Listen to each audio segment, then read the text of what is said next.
अस्सलामुअलैकुम students, I hope कि आप सब बिल्कुल खैरियत से हैं और मैं आपको अपने चैनल में खुश आमदीद कहता हूं।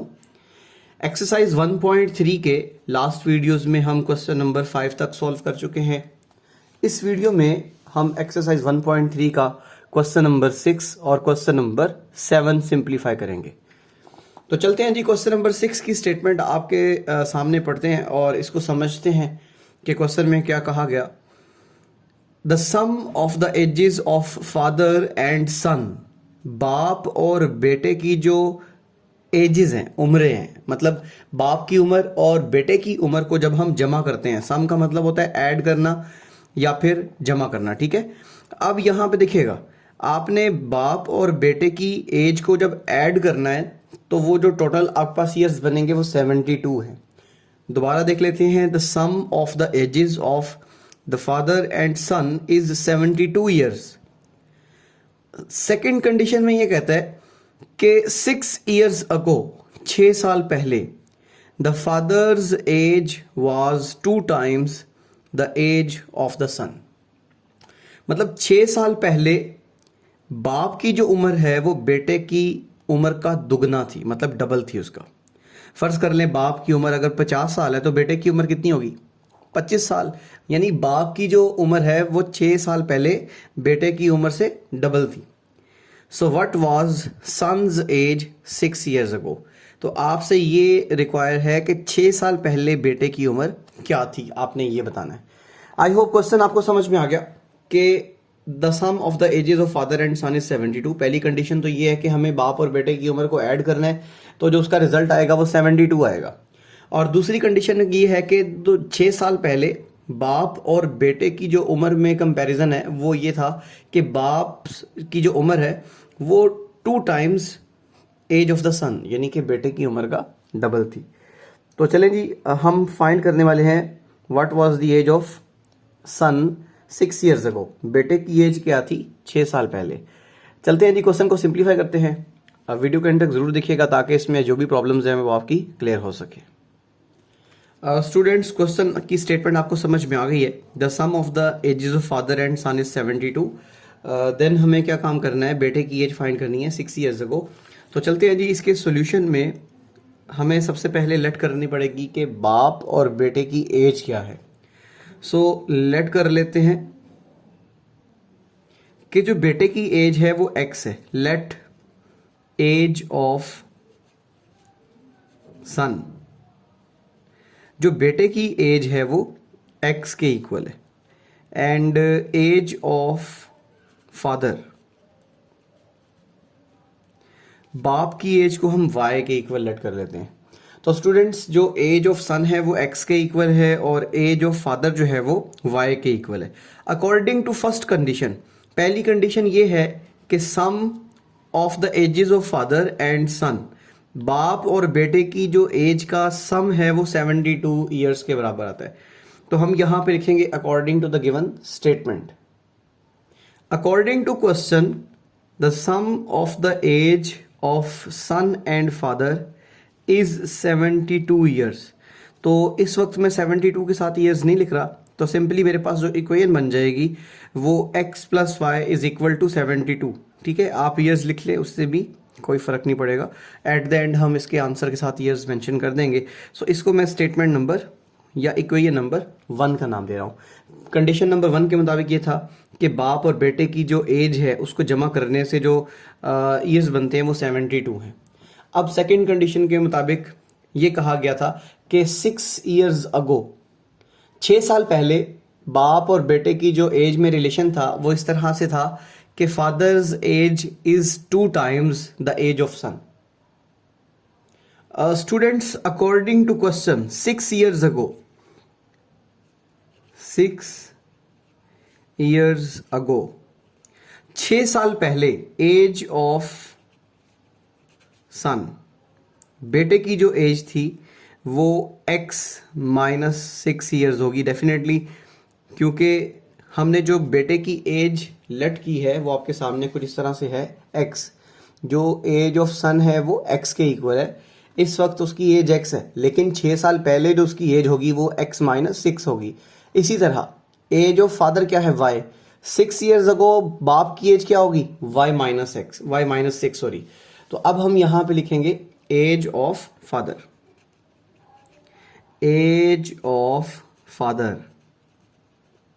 बाप की एज जो है वो 6 ईयर्स अगो कितनी होगी, 6 साल पहले जो बाप की एज है वो y-6 के इक्वल होगी। और ये आपके सामने 6 ईयर्स अगो का हमने यहाँ पे मेंशन कर दिया कि age of son is x-6 years और एज ऑफ फादर जो है वो y-6 है।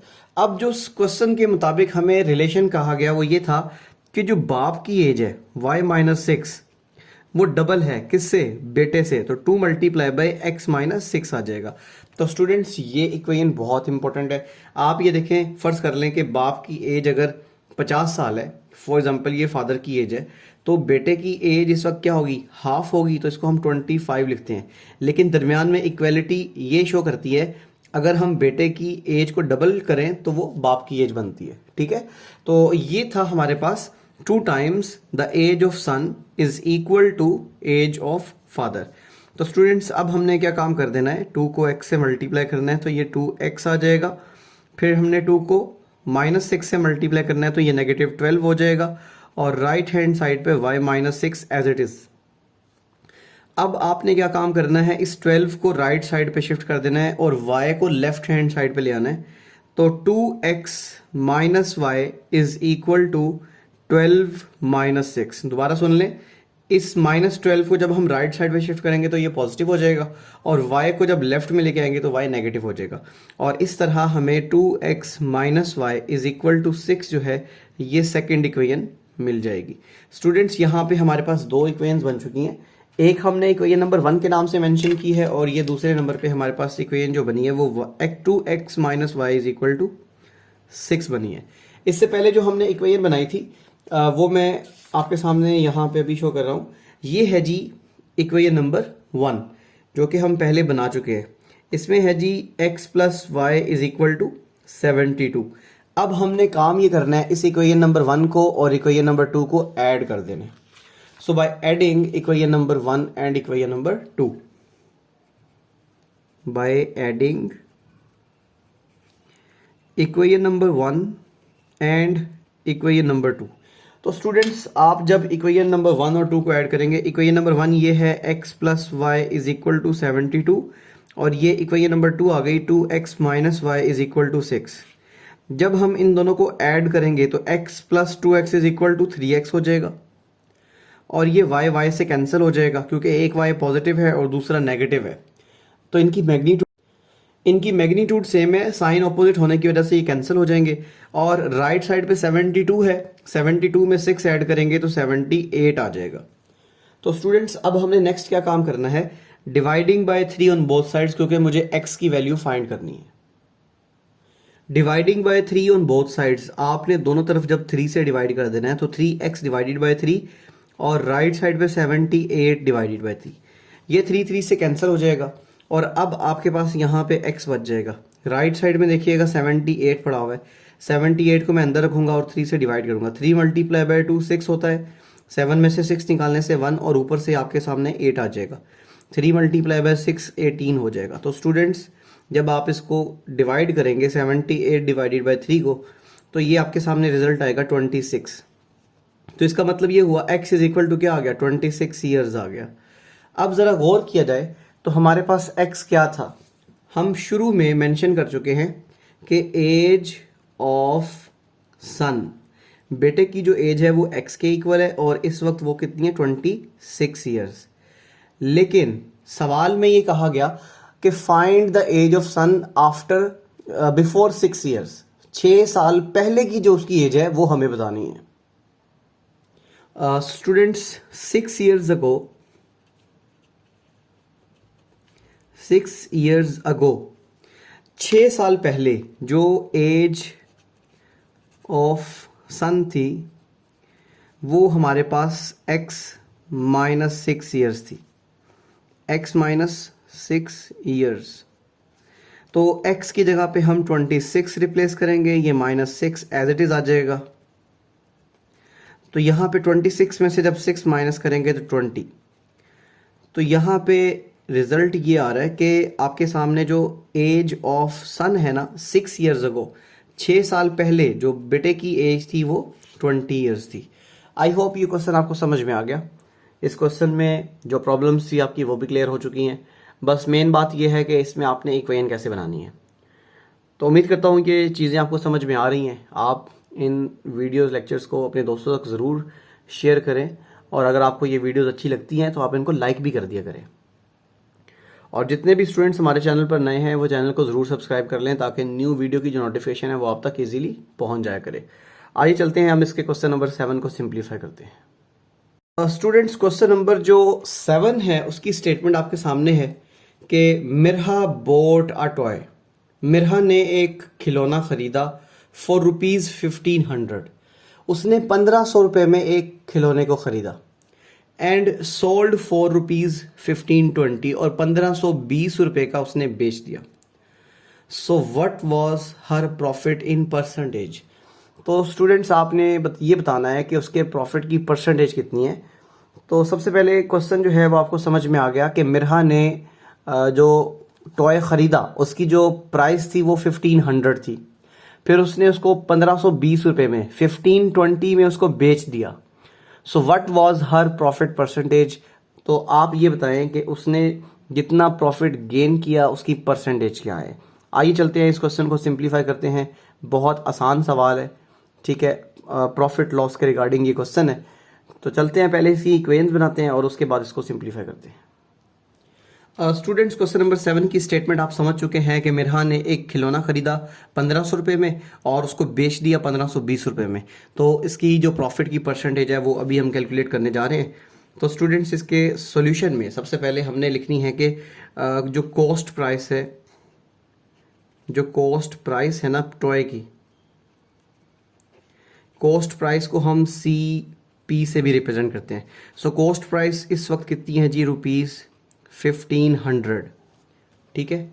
और इसकी जो सेल प्राइस है, सेल प्राइस इसको हम SP से रिप्रेजेंट कर देते हैं, और ये 1520 रुपये की कॉस्ट प्राइस भी आपके सामने है और सेल प्राइस भी आपके सामने है। अच्छा स्टूडेंट्स, एक चीज़ याद रखिएगा कि जब प्रॉफिट होता है ना, प्रॉफिट को मैं P से रिप्रेजेंट कर रहा हूँ,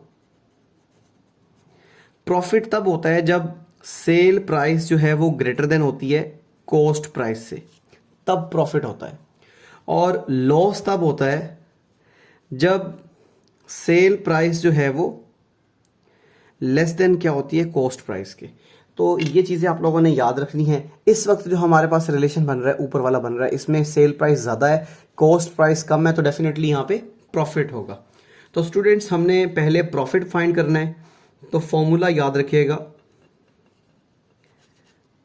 जो प्रॉफिट है वो sale price minus cost price के बराबर होता है।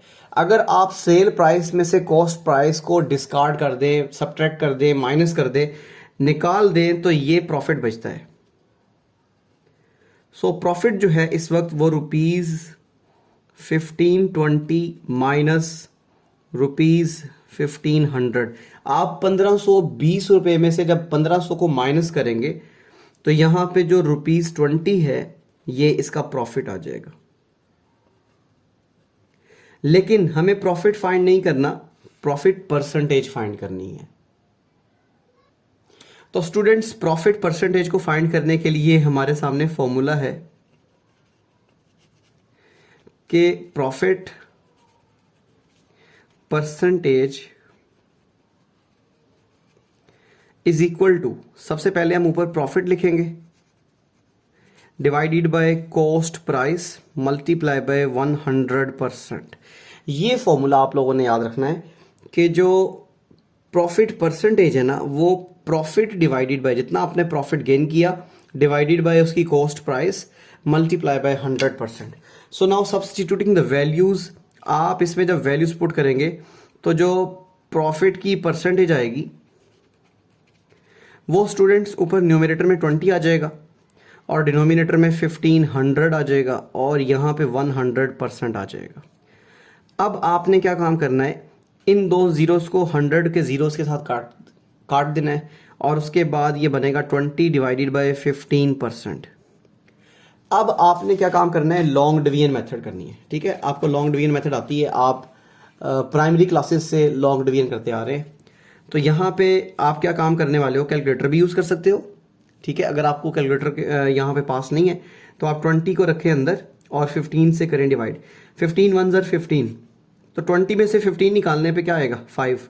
अब ये 5 छोटा नंबर है, 15 बड़ा नंबर है, तो आप यहाँ पे डेसिमल पॉइंट लगाओगे और डेसिमल पॉइंट की वजह से यहाँ पे नीचे 0 आ जाएगा। तो 15 मल्टीप्लाई बाय 3 हो जाएगा 45। अगेन 50 में से 5 निकालोगे तो 45 निकालोगे तो 5 एज अ रिमाइंडर आएगा, डेसिमल पॉइंट की जगह पे फिर 0। उसके बाद फिर आपने 15 को 3 से मल्टीप्लाई किया तो ये आपके पास आएगा 45, और ये प्रोसेस इसी तरह चलता जाएगा। तो स्टूडेंट्स, जब आपने इसको डिवाइड किया तो ये 1.33% में आंसर आपको मिल गया। तो जो प्रॉफिट परसेंटेज है वो 1.33% के रिगार्डिंग आपको मिल गई। मिरहा ने इस टॉय को बेचकर 1.33% प्रॉफिट हासिल किया। ये प्रॉफिट परसेंटेज है। आई होप क्वेश्चन आपको समझ में आ गया। अगर इसमें कोई प्रॉब्लम थी तो वो क्लियर हो चुकी है। अगर आपके लिए वीडियो हेल्पफुल साबित हुई है या ये आपके लिए वीडियो मददगार साबित हुई है तो आप इसको ज़रूर लाइक करें, अपने दोस्तों तक शेयर करें, और जो दोस्त हमारे चैनल पर नए हैं चैनल को ज़रूर सब्सक्राइब कर लें ताकि न्यू वीडियो की जो नोटिफिकेशन है वो आप तक इजीली पहुंच सके। नेक्स्ट वीडियो में हम इंशाल्लाह क्वेश्चन नंबर 8 और क्वेश्चन नंबर 9 को सिंप्लीफाई करेंगे और ये एक्सरसाइज ख़त्म हो जाएगी। दुआओं में याद रखिएगा। इंशाल्लाह अगली वीडियो में मिलते हैं। अल्लाह हाफिज़।